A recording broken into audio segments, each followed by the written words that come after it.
Hello po, kaway-kaway, Sister Cheryl. Yan. Ako, di pa ako Hindi, yan mo lang. Siya po, si Sister Cheryl. Ano? mataba. Nandito po ako sa tahanan niya sa Barangay 96 Zone 8, District 1, Tondo, Manila. Itong lugar nila, Romana Street. Ano po? Yan. Tayo ngayon ay magkakaroon ng konti lang. Magbibideo tayo is about tungkol po sa salita ng Diyos na nakasulat po dito sa Magandang Balita Biblia Catholic Edition. Ayan po. Yan. Itong Bibliang ito po, galing ito sa mga preso sa Manila City Jail. Meron pong isang kabatahan doon na involved sa droga, nakalaya. Nakilala ko siya, nakita ko meron siyang ganito. Sabi ko, baka pwede mo akong bigyan ng isa niyan. So, binigay niya po sa akin ito, New Testament lang. Siya namang aking ginagamit. Kasi po, manipis magahan. Kahit po manipis siya, tungkol po naman sa salita ng Diyos ito. Po, kapag gusto mong matutunan yung tungkol sa Diyos, ang kukunin mo ay ang walang iba kundi po ang Biblia. Ano po? Yan. Kaya tayo ngayon ay mag-aaral ng Biblia. Anong bibig kasi papag-aaralan natin? Tungkol po sa Pasko kasi nagpapasko na eh. Andyan na po yung simoy ng hangin. Nagdadala ng Kapaskuhan. Oh. Kaya dito muna tayo pumokos Pasko. Ngayon, ano po bang kahulugan ng Pasko?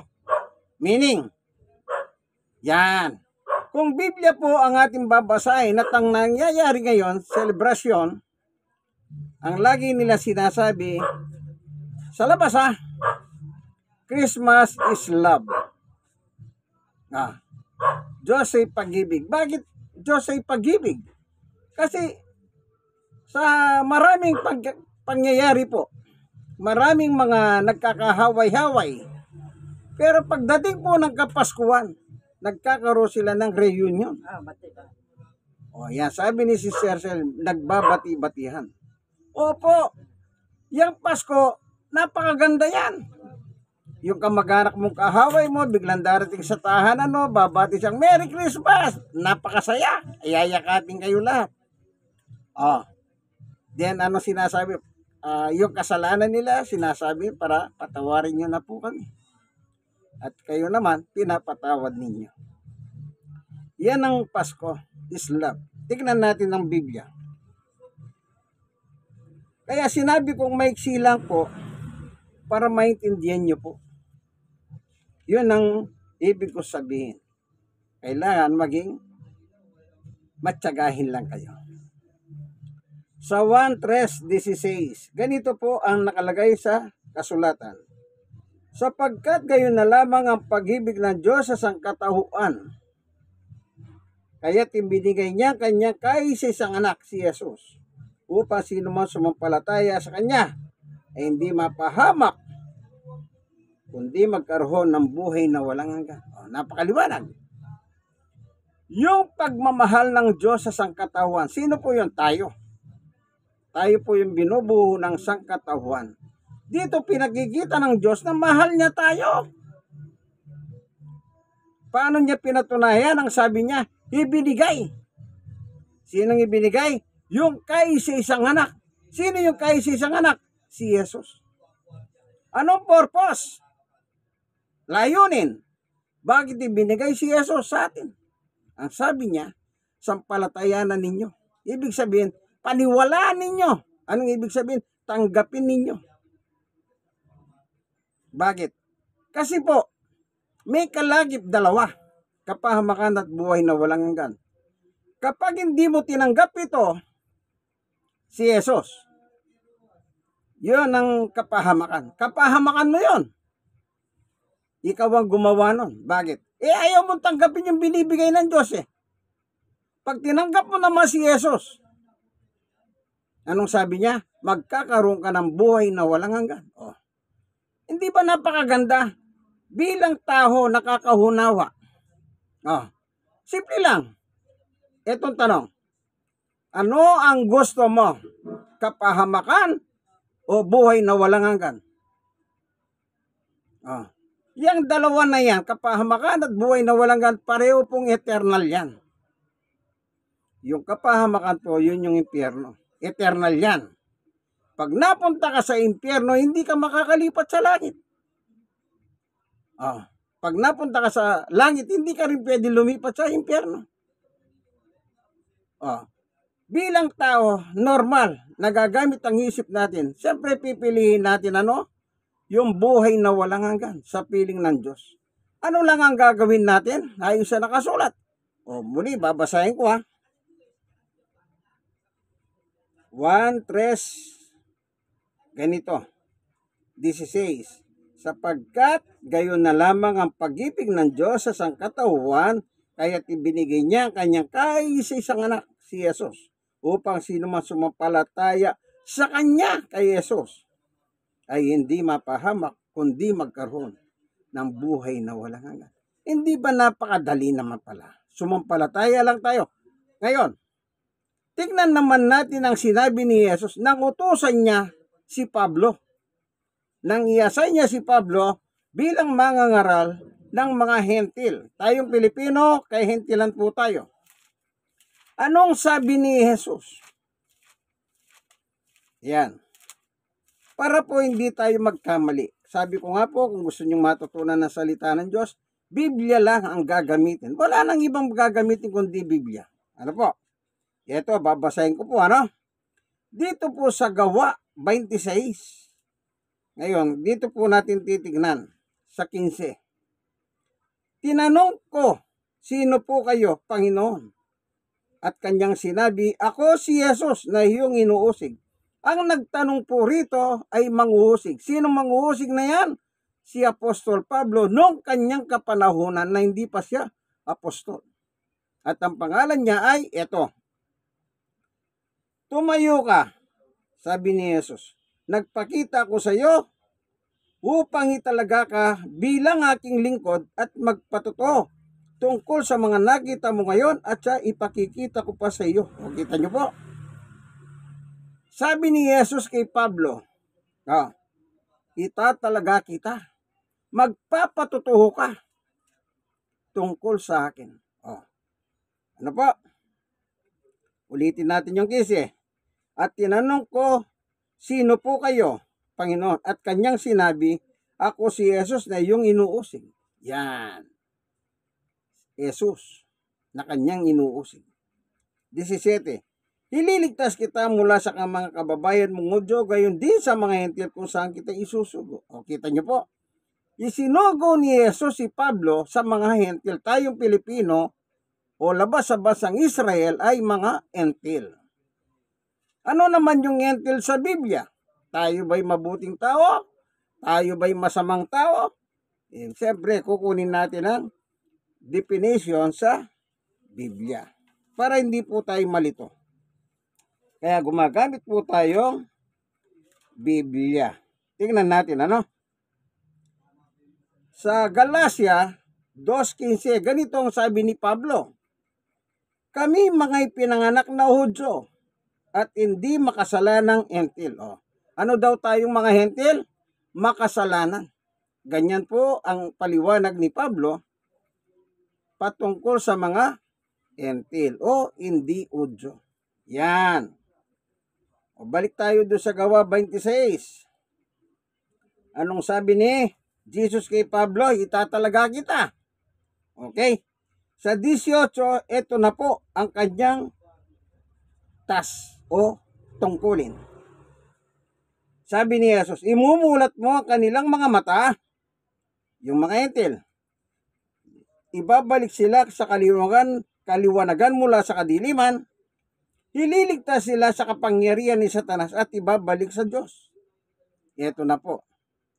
Yung 1:16 ang sabi ron, gayon na lang ang pag-ibig ng Diyos sa sangkatauhan na ibinigay ang kanyang kaisa-isang anak upang sino mang sumampalataya sa kanya ay hindi mapapahamak kundi magkaroon ng buhay na walang hanggan. Anong sabi ron? Kung sino man ang sasampalataya sa kanya. Ito, basahin natin yung 26:18, yung kadugtong.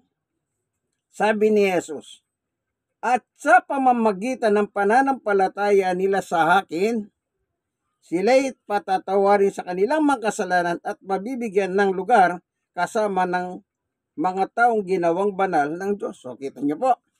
The same meaning. Anong kailangan? Sabi ni Jesus, ang sumampalataya sa akin.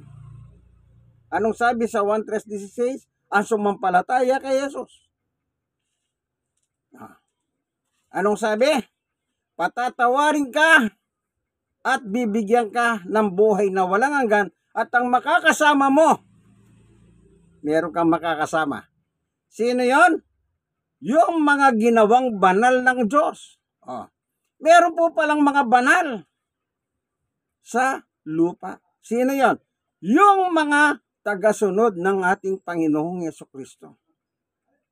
Sila po yung tinatawag na banal. Ayon kay Jesus. Bakit po sila naging banal? Simple lang. Ang salita ng Diyos, yan po ang bumabanal sa tao. Kapag ang salita ng Diyos ay napapagaya nito, Bible study, home Bible study, si Sister Cheryl, o kung halimbawa, meron pa tayong kasama ng iba, sino man ang nagpapapasok sa salita ng Panginoon sa ating puso, yun po yung bumabanal sa atin. Hindi ko ano-ano. Ang bumabanal po sa isang tao ay walang iba kundi yung salita ng Panginoon Diyos. 1:17. Pakabanalin mo sila sa katotohanan. Sabi ni Jesus sa kanyang Ama, ang iyong salita ay katotohanan. Sanctify them with your word. Your word will sanctify them. Yun po yung bumabanal. Yun po yung naglilinis, yun ang nagtatanggal ng ating mga dumi. Alam niyo po ba yung labada? Anong ginagawa ng labandero? O Sister Cheryl, tatanungin ka kita, marunong ka bang maglaba? Bago ka maglaba, anong ginagawa mo sa maruming damit? Siyempre, ugasan. Basain muna. Ano pa? Bawasan ng dumi, tapos saka kusitin uli. Ayan. Palagyan ng pabango.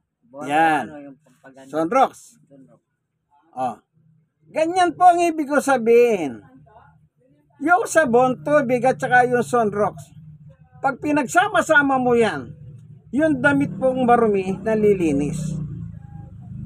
Maliwanag sabi ni Sister Sir kasi babae siya. Common sa mga babae naglalaba. Pero meron din pong naglalabang lalaki. Kagaya ko, naglalaba din po ako. Anong ginagamit ko?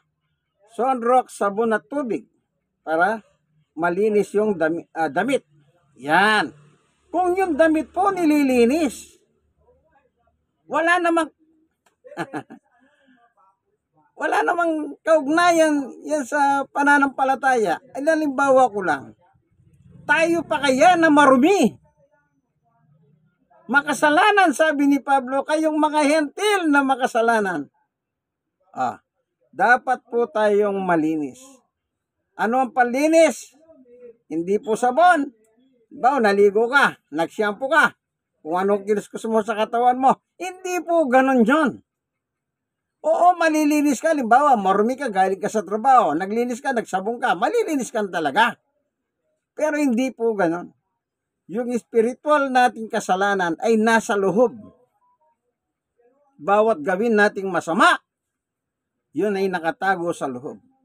Ngayon, dahil sa ating pakikinig ng salita ng Diyos, yun po ang naglilinis sa buhay natin. Yan po ang bumabanal sa ating buhay. Tingnan nyo ang sabi ni Jesus. Nung nangangaral siya rito, anong sabi ni Jesus? Ito po, 1:15, 3. Ang sabi ni Jesus, nalinis na kayo. Nalinis na kayo. Ano yun? Past tense. Nalinis na kayo. Hindi niya sinabi, nililinis pa lang kayo. And so forth and so on. Ang sabi niya, ulitin natin, nalinis na kayo sa pamamagitan ng salitang sinabi ko. Yung salita ng ating Panginoong Yesus ay salita ng Diyos at yun ang lumilinis sa ating mga kasalanan. Amen ba, kaibigan? Amen naman dyan. Okay, tuloy natin. Nalinis na kayo sa pamamagitan ng salitang sinabi ko sa inyo. O, kita niya? Meron siyang kausap. Sinabi ko sa inyo. O, ibig sabihin, may nakikinig sa panahon niya. At yung nakikinig na yon, nalinis na kayo.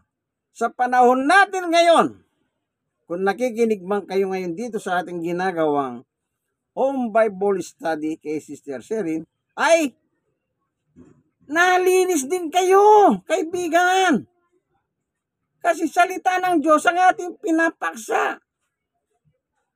Yun po yung naglilinis sa ating mga kasalanan sa Diyos. Kumbaga sa damit, yun ang mantsa. Yung damit, ginamitan mo ng sabon, ginamitan mo ng tubig, ginamitan mo ng sunrocks para luminis. Yung iba, kalamansi pa, meron pang suka. Binababad pa. Kumbaga, kulang pa yung sunrocks. Kaya may kalamansi pa. Binababad pa, nakabilad pa sa araw. Bago nila banlawin. Tinitiyak nila na kapag tapos na, mabango na talaga. Na po, ganun din po tayo. Hindi po tayo mabango sa Diyos. Bakit? Makasalanan tayo. Pero kapag yung salita ng Diyos pinapapasok natin sa ating buhay, nagiging mabango po tayo sa Diyos. Kaya, meron po sinabi si Pablo tungkol po sa Diyos. Ito po Sa hunang Pedro, basahin natin yung epistola ni San Pedro. Meron po siyang binanggit dito Ang sabi niya, ito, sa hunang Pedro, chapter 1, verse 15. Ito po. Dahil ang Diyos ang pumili sa inyo ay banal. Ano daw po ang Diyos? Banal. Anong ibig sabihin ng banal? Walang kasalanan. Kaya ang Diyos po walang kasalanan. Perfect God yan. Okay? Dahil ang Diyos na pumili sa inyo ay banal, dapat din kayong magpakabanal sa lahat ng inyong ginagawa. 16. Sapagkat nasusulat, magpakabanal kayo sapagkat ako'y banal. Yun, maliwanag ang sabi ng Diyos Binasa lang ni Pedro. Ako'y banal, sabi ng Diyos. Kaya kung gusto mo magkaroon ng buhay na walang hanggan, unang gagawin mo, tanggapin mo si Jesus. Gawin mo siyang Panginoon ng buhay mo. Yan. Isuko mo ang buhay mo kay Jesus. Ganun po. Kaya sabi niya, pananampalataya. Sabi niya, ang sumapasampalataya sa akin ay makakasama ng mga ginawang banal ng Diyos. Ngayon, anong sabi ni Pedro? Sa lahat ng iyong ginagawa, magpakabanal kayo. Ibig sabihin niya, kasi nasa lupa pa tayo. Yung kausap ni Pedro noon, nasa lupa pa. Anong gagawin? Magpakabanal. Paano ka magpapakabanal, kaibigan? Sundin ang salita ng Diyos. Period. Pag sinusunod mo, magiging perpekto ka pagdating ng araw sa paningin ng Diyos. Pero, kung ayaw mo sumunod, sorry, doon ka sa kabila, sa buhay na kapahamakan, sa buhay na walang hanggan. Kapahamakan nga lang sa impyerno. Ayaw mo sumunod Kaya mamili po kayo. Alin sa dalawang gusto nyo? Buhay na walang hanggan sa kapahamakan o buhay na walang hanggan sa langit? Ikaw, kaibigan, anong pipiliin mo? Parang multiple choice, kayo po ang bahala. Kung akong tatanungin nyo, gusto ko lahat tayo magkakasama sa buhay na walang hanggan sa piling ng Diyos sa langit. Ngayon, nasa inyo pong pasya. Ito po ang inyong kaibigan kay Jesus, Brother Manny Bautista. Minsan pa, salita ng Diyos ay ating kinuha sa Magandang Balita, Biblia, Catholic Edition. Na galing po sa Philippine Bible Society na pinamimigay po nila sa mga preso.